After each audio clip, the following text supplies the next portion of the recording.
సోదరి సోదరులారా, ఉదయ కాలంలో దేవుని వాక్యంలో నుంచి దేవుని మనసులో ఉన్న మొదటి వ్యవస్థ ఆలోచన వివాహ వ్యవస్థ. నరుడు ఒంటరిగా ఉంటే మంచిది కాదు అని తలంచిన దేవుడు వాని కొరకు సాడిన సహాయమును చేయుదును అనుకున్న దేవుడు. అందుకని దైవ గ్రంథంలో వివాహము అనేది మనం చదువుకున్న ఈ భాగంలో నుంచి 3 ముఖ్యమైన మాటలు జ్ఞాపం చేసి నేను ముగించాలనుకుంటున్నాను. వివాహ వ్యవస్థ అనేది దేవుని గ్రంథంలో హెబ్రీయులకు రాయబడిన పత్రికలో 3 ముఖ్యమైన ముక్కలు. ఒకటి, వివాహము అనేది ఘనమైనది, it is a honourable marriage. రెండవది, నిష్కళంకమైనది, అనగా marriage is a holy marriage. మూడవది, మీరు కలిగిన వాటితో సంతృప్తి కలిగి ఉండండి అన్నాడు. అంటే వివాహ వ్యవస్థ అనేది హ్యాపీ మ్యారేజ్. ఈ 3 మాటలు మన మనసులో ఉంచుదాం. అంటే దేవుని సంకల్పంలో ఉన్న ఈ పరిశుద్ధమైన వివాహం అనేది దేవుని గ్రంథంలో 3 ముక్కలు. ఒకటి, అది పరిశుద్ధమైనది. 2, అది ఘనమైనది. 3, అది సంతోషకరమైనది. దేవుని వాక్యంలో చెప్పబడిన మొట్టమొదటి మాట చూద్దాం. చూడండి, వివాహము అన్ని విషయాల్లో ఘనమైనదిగాను అని చెప్పబడింది. అనగా marriage is honourable in all things. వివాహ వ్యవస్థ అనేది, వివాహం యొక్క ఆలోచన అనేది ఎంతో ఘనమైనదని చెప్పబడింది. ఎస్, ప్రియమైన సోదరి సోదరులారా, స్నేహితులారా, ఉదయ కాలంలో ఈ వివాహ వ్యవస్థ అనేది ఎంత ఘనమైనది అంటే అన్నిటిలో ఘనమైనది అన్నాడు. అంటే చాలాసార్లు ఏమనుకుంటా ఉంటే మనం పెట్టే ఖర్చును బట్టి ఘనమైంది అనుకుంటాం కదా. మనకు వచ్చే గెస్టులు గొప్పవాళ్ళు అయితే ఘనం అనుకుంటాం. మనం చేసే ఆర్భడాలు బాగా ఉంటే ఘనమైంది అనుకుంటాం. మనం పెట్టే భోజనాలు బాగా వెరైటీగా ఉంటే ఘనమైంది అనుకుంటాం. వివాహ వ్యవస్థకు సిద్ధపడిన వధూవరులు ఇద్దరు కూడా బాగా చదువుకున్న వారైతే, బాగా అందంగా ఉన్నవారైతే ఘనంగా ఉందనుకుంటాం. కానీ దేవుని వాక్యంలో వివాహ వ్యవస్థ అది ఘనమైనది అని ఎందుకు అన్నాడు అంటే, వివాహము అనేది ఘనుడైన దేవుని ఆలోచన. ఆ మహాఘనుడు యొక్క ఆలోచన గనుకనే వివాహం అనేది ఘనమైనది. మనం పైకి చూస్తే ఆకాశం, కిందకు చూస్తే భూమి, సమస్తము నిర్మించిన ఆ మహాదేవుని ఆలోచనే వివాహ వ్యవస్థ అనేది. ఏ గొప్ప మేధావి, ఏ గొప్ప శాస్త్రవేత్త, ఏ గొప్ప జ్ఞాని, ఏ గొప్ప మేధావులు ఆలోచించిన ఆలోచన కాదు వివాహము అనేది. అది దేవుని యొక్క ఆలోచన. నరుడు ఒంటరిగా ఉంటే మంచిది కాదు అనేది దేవుని యొక్క ఆలోచనలో ఉన్న వివాహ వ్యవస్థ. అది ఘనమైనదిగా ఉన్నది. దేవుడే ఆరంభించాడు కనుకొని అది ఘనమైనది. ఈరోజు మనమందరం చూస్తున్న ఈ వివాహ వ్యవస్థ అనేది ఎవరు ఆరంభించింది? గాడ్ ఇన్స్టిట్యూటెడ్. దేవుడు ఆరంభించింది. ఒక గొప్ప ప్రధానం, గొప్ప వ్యక్తి ఒక పనిని ప్రారంభిస్తే ఎంత గొప్పది అనుకుంటాం మనం. కానీ ఈ ఉదయకాలం మనం చూసే ఈ వివాహం అనేటువంటి ఒక కుటుంబ వ్యవస్థ దేవుడు ప్రారంభించింది కనుకనే అది ఘనమైనది. నీ కుటుంబం కూడా దేవుడు ఆరంభించింది అయితే ఇట్ ఈస్ ఆనరబుల్, అది ఘనమైనది అని మనం చెప్పాలి. మనం పెట్టే ఖర్చు, ఆర్భాటాలు, కట్నాలు, భోజనాలు, చదువులు ఇవన్నిటిని బట్టి కాదు, కానీ దేవుడే ఆలోచించాడు. ఆయన ఘనమైన వాడు. ఆయన నీకు జీవితాన్ని, ప్రాణాన్ని, ఆరోగ్యాన్ని, జ్ఞానాన్ని, ఒక జీవితాన్ని, జన్మను, జీవితాన్ని ఇచ్చిన ఆయన ఆలోచనే వివాహ వ్యవస్థ అనేది, కుటుంబ కార్యము అనేది. అందుకే అది ఘనమైనది అని మనం చెప్పాలి. అయితే నీవు ఎలా ఘనంగా ఎంచాలంటే ఈ కుటుంబ వ్యవస్థలో అది ఘనమైనది కాబట్టి ఎలా ఉంచాలంటే ఈ వివాహ వ్యవస్థలో ప్రార్థనాపూర్వకంగా ఉండాలి, ప్రేమపూర్వకంగా ఉండాలి, త్యాగపూరితంగా ఉండాలి, గౌరవపదంగా ఉండాలి, సన్మాన విధంగా ఉండాలి, క్రమమును మర్యాదగాను క్రమంగాను ఉండాలి. అదే వివాహ వ్యవస్థలో ఉన్న ప్రధానమైనది. మన కుటుంబ వ్యవస్థ ఘనమైనది అంటే దేవుని యొక్క ఆలోచన, దేవుని యొక్క ఆరంభం.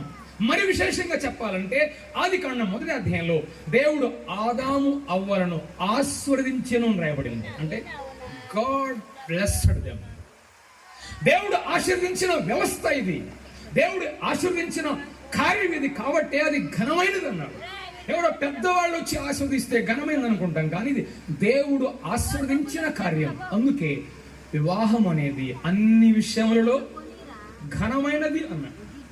ఒక అద్భుతం ఏంటంటే దేవుడు ఆదామును తీసుకుని వచ్చాడు, ఆదామును గాఢ నిద్ర కలుగు చేశాడు, ఆదాము పక్కడెముకను తీసి అవును తయారు చేశాడు. వినండి, సృష్టి ద్వారా ఆదామును అవ్వను ఇద్దరునిగా చేశాడు, కానీ వివాహ వ్యవస్థ ద్వారా ఇద్దరిని ఒక్కరిగా చేశాడు. వారిని ఏక శరీరముగా దేవుడు చేశాడు. దేవుని యొక్క మర్మం, దేవుని యొక్క ఆలోచన చూడండి. ఆదాముని ఇద్దరుగా చేయడం ఏంటి? వివాహ వ్యవస్థ ద్వారా వారిని ఇద్దరిని ఒక్కరిగా చేశాడు ఆయన. అదే మనం చదివింది. అంటే దేవుని ఆలోచన ఎంత మర్మమైందో చూడండి. అందుకని నెంబర్ 1 వివాహం అన్ని విషయాల్లో ఘనమైనది అన్నాడు. నెంబర్ 2 రెండోది అక్కడే చెప్పండి చూడండి, పాన్పు నిష్కళంకమైనదిగాను ఉండవలను, వేశ్యాసంగులకును వ్యభిచారులకును దేవుడు తీర్పు తీర్చును అన్నాడు. అంటే marriage is a holy marriage. వివాహ వ్యవస్థ అనేది అది పరిశుద్ధమైన వివాహం, అది పవిత్రమైనది.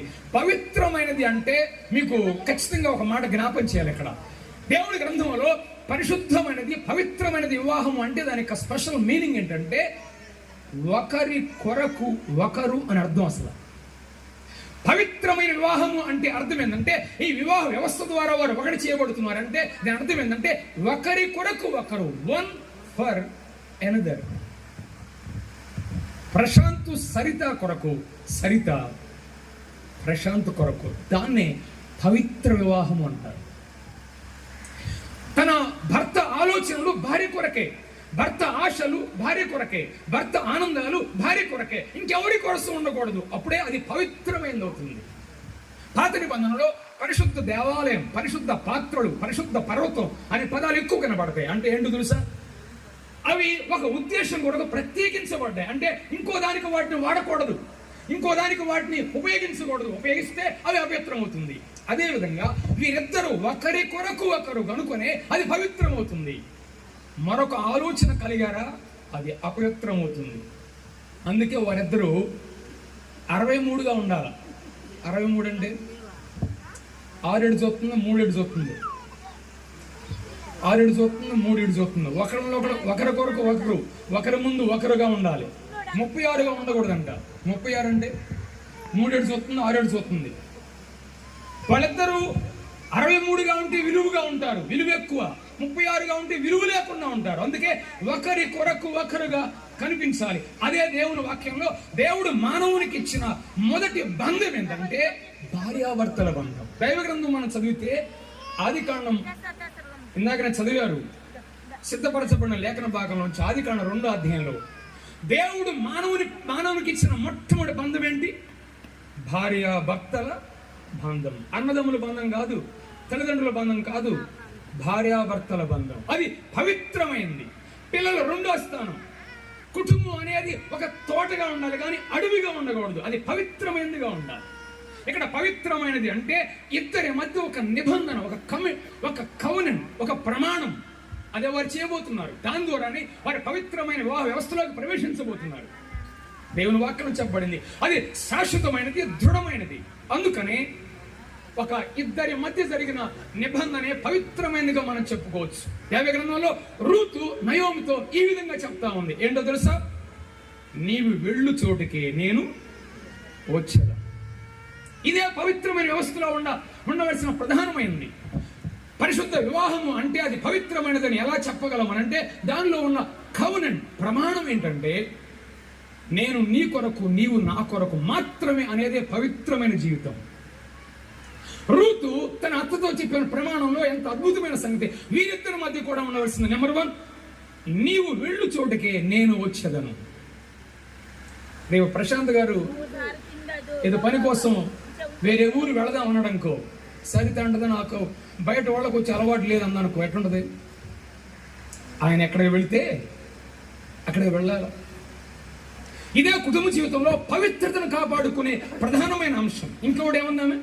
నీవు నివసించి చూడనే నేను నివసించదని.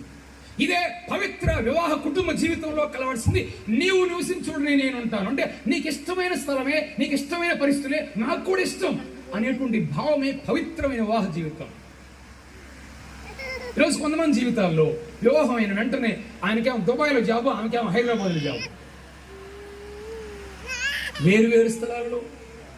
పవిత్ర వివాహ జీవితంలో పవిత్రతను కాపాడుకునే ప్రధానమైన అంశం ఏంటంటే నీవు నివసించి చూడనే నేను నివసించగలను. నెంబర్ 3 మూడోది, నీ జనమే నా జనం.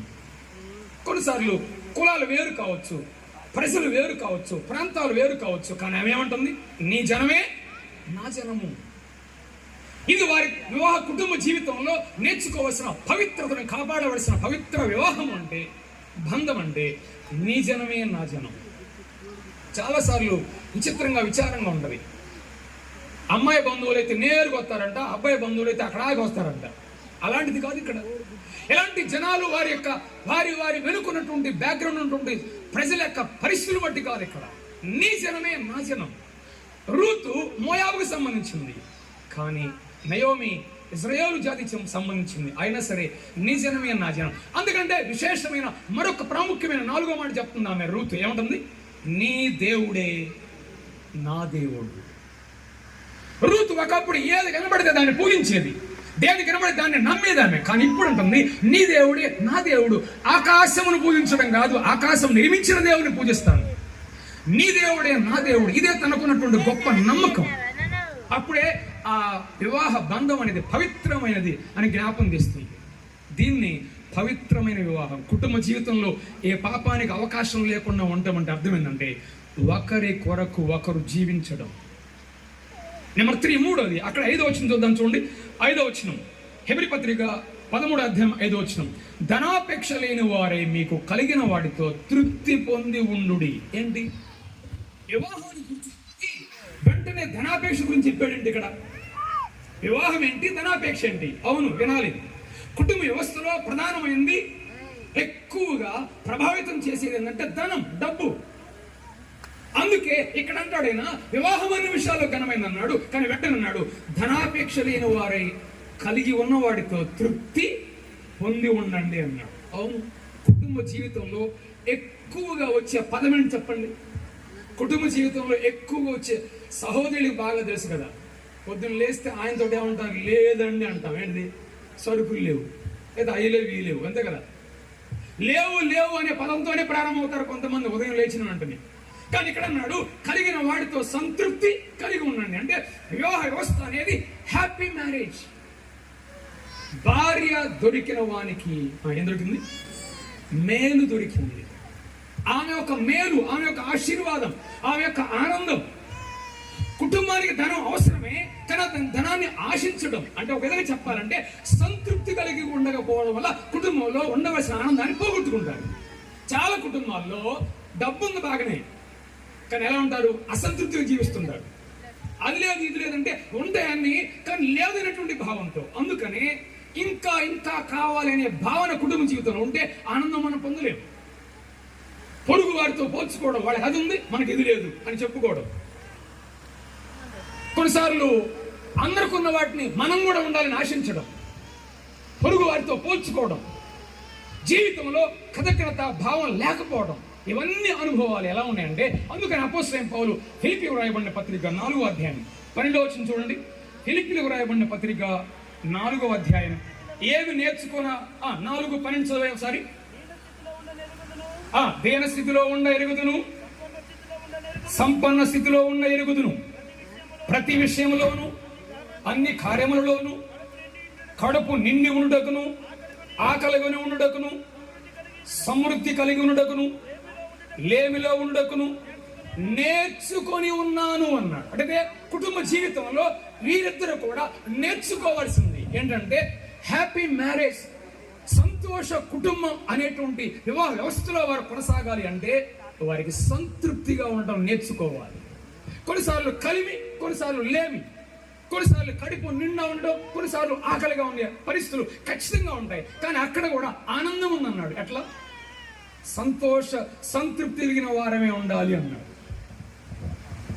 15వ అధ్యాయం చూడండి, సామెత గ్రంథం 15వ అధ్యాయం 16-17 వచనాలు. సామెత గ్రంథం 15వ అధ్యాయం 16-17 వచనాలు చదవండి.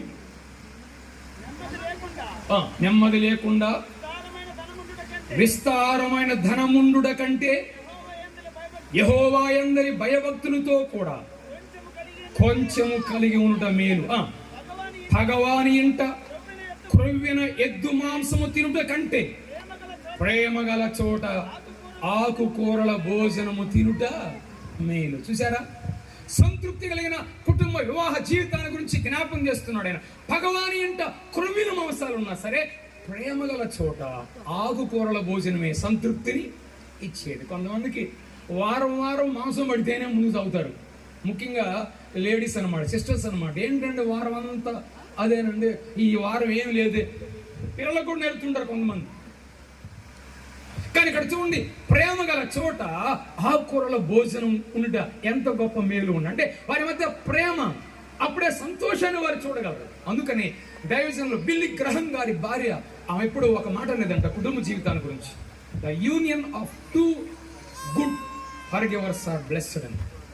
కుటుంబ జీవితంలో ప్రతి విషయంలో కూడా ఒకరినొకరు క్షమించుకోవడం, ఒకరినొకరు సరిచేసుకోవడం, ఒకరినొకరు అర్థం చేసుకునే అనుభవాలు కలిగి ఉన్నప్పుడే వారి నిజమైన ప్రేమికులు, వారి నిజమైన సంతోషం కలిగేవారని చెప్పేదంట. గుడ్ ఫర్గివర్స్, సరైన క్షమాపణ, ఒకరినొకరు అర్థం చేసుకునేవారు.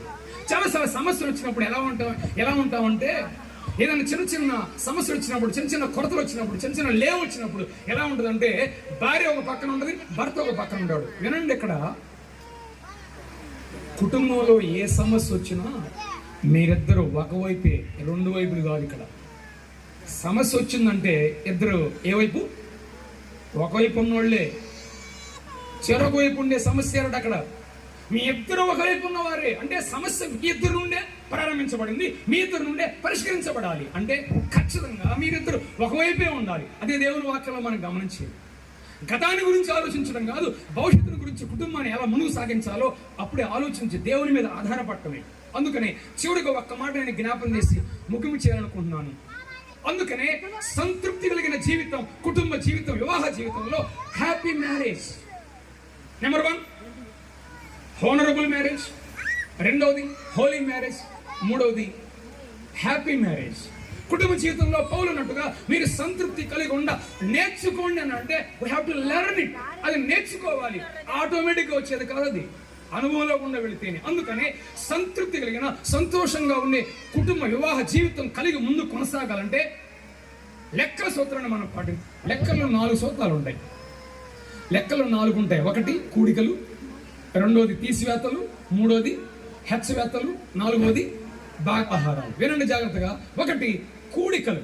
వారి కుటుంబ జీవితం సంతృప్తిగా, సంతోషంగా, ఆనందంగా, అన్ని సమస్యలు ఉన్నప్పటికీ కూడా వాటిలో సర్దుకొని ముందుకు వెళ్లే విధానం ఎప్పుడు నేర్చుకోవాలంటే ఆ సూత్రం పాటించాలి. నెంబర్ 1 కూడికలు. అంటే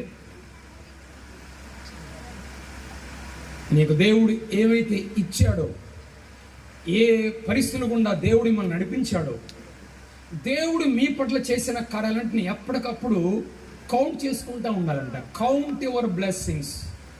దేవుడు చేసిన మేళను మనం ప్రతిసారికి కౌంట్ చేసుకుంటూ వెళుతున్నప్పుడు మనలోంచి ఏమొస్తుంది? అసంతృప్తి వచ్చిందా? సంతృప్తి వచ్చిందా? సంతృప్తి వచ్చింది. నా దేవుడు నా పట్ల ఇన్ని కార్యాలు చేశాడే, ఇదిగో ఈ రోజు వారిని జత చేస్తున్నాడు, ఈ కుటుంబ జీవితంలో ఎన్నో కార్యాలు ప్రభు చేయబోతున్నాడు. అంటే వారు ఏం చేయాలి? దినదినం కూడా వారి జీవితాల్లో ప్రభు చేసే ఆశీర్వాదాలు, దీవెనలు, ఉపకారాలు, వాటిని మరువక ఏం చేయాలి? ఆయన చేసిన ఉపకారములలో దేనిని మరువక వారు ఏం చేయాలి? దినదినము కౌంట్ చేసుకుంటూ వెళ్ళాలి. అప్పుడే వారి జీవితంలో థ్యాంక్స్ గివింగ్, సంతృప్తి కలిగిన కథగనగా భావం వారిలో వస్తుంది. నెంబర్ 2 తీసివేతలు. తీసివేతలు అంటే కొన్నిసార్లు కష్టాలు, కొన్నిసార్లు నష్టాలు, కొన్నిసార్లు విఫలాలు, కొన్నిసార్లు బలహీనతలు, కొన్నిసార్లు అవమానాలు, ఇవన్నీ తీసివేసుకోవాలి. అట్నే పెట్టుకున్నామా రోజు గొడవలే, రోజు బాధలే, రోజు ఇంకెక్కువ అవుతాయి. క్షమించుకోవడం, సరిచేసుకోవడం మనల్ని మనం. అందుకనే పేతురు తన గ్రంథంలో చెప్పాడు, మీ చింత యావత్తు ఆయన మీద వేయుడి. ప్రతి పరిస్థితిని, ప్రతి కష్టాన్ని, నష్టాన్ని ఆయన మీద వేయడం, ఆయన దగ్గర తీసుకోవడం, వాటిని తీసివేసుకోవడం. చాలాసార్లు గతాన్ని తవ్వుకోవడం వల్లే కుటుంబాలు చాలాసార్లు ఉన్న సంతోషాన్ని పోగొట్టుకుంటున్నారు. నెంబర్ 3 మూడోది మల్టిప్లికేట్ యువర్ ప్రామిసెస్ అన్నాడు. దేవుడు నీ పట్ల దైవగ్రంథంలో ఉంచిన వాగ్దానాలను మనము వాటిని మన కొరకు వాటిని ఎన్నుకోవాలి, ఏరుకోవాలి. అమూల్యములను, అత్యధికములైన వాగ్దానములు మనందరి పట్ల ఉన్నాయి. దేవుని వాగ్దానాన్ని మనం పట్టుకోవాలి. ఇప్పుడే మనం చదివాం కదా, హెబ్రీ పత్రిక 13:5-6 ప్రభు ఆయన ఎన్నడను ఎడబాయడు, విడువడు, ఎడబాయనని ఆయనే మీతో చెప్పాను కదా, మీరు ధైర్యంగా ఉండండి అన్నాడు ఆయన. మీ కుటుంబ జీవితంలో ప్రతి పరిస్థితుల్లో కూడా మీరు ధైర్యంగా ఉండొచ్చు. ఎందుకంటే నేను మిమ్మల్ని విడువను, ఎడబాయను వాగ్దానం చేసిన వాడు. కొన్నిసార్లు మనం అనుకున్న మన బంధువులే దూరంగా ఉండొచ్చు, మన సొంత స్నేహితులు కొన్నిసార్లు అపార్థం చేసుకోవచ్చు. కానీ అన్ని పరిస్థితుల్లో నేను మీతో ఉంటానని వాగ్దానం చేసిన ఆ ప్రియ ప్రభు. అందుకే వాటిని మనం స్వాధీనం చేసుకోవాలి. దేవుడు ఏమన్నాడు? నేను నిన్ను ఆస్వాదించదను, నిన్ను ఆశీర్వాదముగా ఉంచెదను అన్నాడు. You will be blessed, you will be blessing. నిన్ను దీవిస్తాను, నిన్ను దీవెనగా ఉంచుతాను. ఇదే కుటుంబ జీవితంలో వారికి దేవుడిచ్చే వాగ్దానం. ఈరోజు వారు దేవుడు వారిని ఆస్వాదిస్తున్నాడంటే వారు దీవించబడాలి, వారు అనేకులకు దీవెనకరంగా ఉండాలి. అదే కుటుంబం పట్ల దేవునికి ఉన్నటువంటి గొప్ప ఆలోచన. అది ఎప్పుడు మనం దేవుని వాగ్దానం మనం పట్టుకుంటే, శ్రమలోన దేవుని వాగ్దానం పట్టుకోండి, సంతోషంలోన దేవుని వాగ్దానం పట్టుకోండి, వ్యాధి బాధల్లోన దేవుని వాగ్దానం పట్టుకోండి. దేవుని వాక్యాన్ని చదవటం వారు మార్గాన్ని చక్కగా వర్ధిల్ల చేసుకుంటారు అని రాయబడింది. నీవు విశ్వాసం ఉంచుము, అప్పుడు నీవును నీ ఇంటి వారును రక్షింపబడుదురు. నీకు దేవుడిచ్చిన వాగ్దానం అది. నువ్వు రక్షించబడితే నీ ఇంటి వారు రక్షించబడతారనే వాగ్దానం ఉంది. అదే చెప్పబడింది. చివరి మాట దేవుని వాక్యంలో 4వ చెప్పండి. 4వ సూత్రం భాగాహారాలు. అంటే మీకున్న భారములను ఒకరినొకరు పంచుకోండి. Divide your burdens. Divide your burdens. ఒకరి మీదే భారం కాదు. భర్త పని చేస్తా ఉంటుంటే భార్య ఓరగానే ఉంటాం, అది కాదు. భార్య పని చేస్తూ ఉంటుంటే భర్త ఏం పని చేయకపోవడం, ఇవి కాదు. ఒకరి భారములు ఒకరు పంచుకోవడం, మాటల్లో పంచుకోవడం, పనుల్లో పంచుకోవడం, సహాయకారుల్లో పంచుకోవడం, ఆర్థిక విషయాల్లో పంచుకోవడం, ఒకరినొకరు పంచుకోవడం. దీన్ని డివైడ్ యువర్ బర్డెన్స్. మీకున్న భారాలను పంచుకోవాలి ఒకరి కొరకు ఒకరు. అదే దేవుని వాక్యం చెప్పబడింది. గలతీ పత్రిక 6వ అధ్యాయంలో చెప్పబడింది, మీరు ఒకరి భారములను ఒకడు భరించుకోండి, క్రీస్తు నియమమును మీరు నెరవేర్చుడి అన్నాడు. అంటే కుటుంబ జీవితంలో ఈ ఉదయకాలం ప్రత్యేకంగా నూతన వధువరులుగా సిద్ధపరచబడిన ఈరువురు ప్రశాంత్ సరితాల కుటుంబ జీవితంలో సంతోషంగా ఉండాలంటే వారు దేవునిపై ఆనుకున్న వారై ప్రతి పరిస్థితుల్లో వారు దేవుని ముందుకు సాగే వరకు ఉండడానికి. అందుకని వివాహము అనేటువంటిది నెంబర్ 1 అది పరిశుద్ధమైనది, నెంబర్ 2 ఘనమైనది, 3వది సంతోషకరమైనది. అలాగున దేవుని ఆశీర్వాదం వీరి మీద ఉండి వీరు దీవించబడి అనేకులకు దీవెనకరంగా ఉన్నట్లుగా పరిశుద్ధాత్మ దేవుడు చేయునుగాక. ఆమేన్.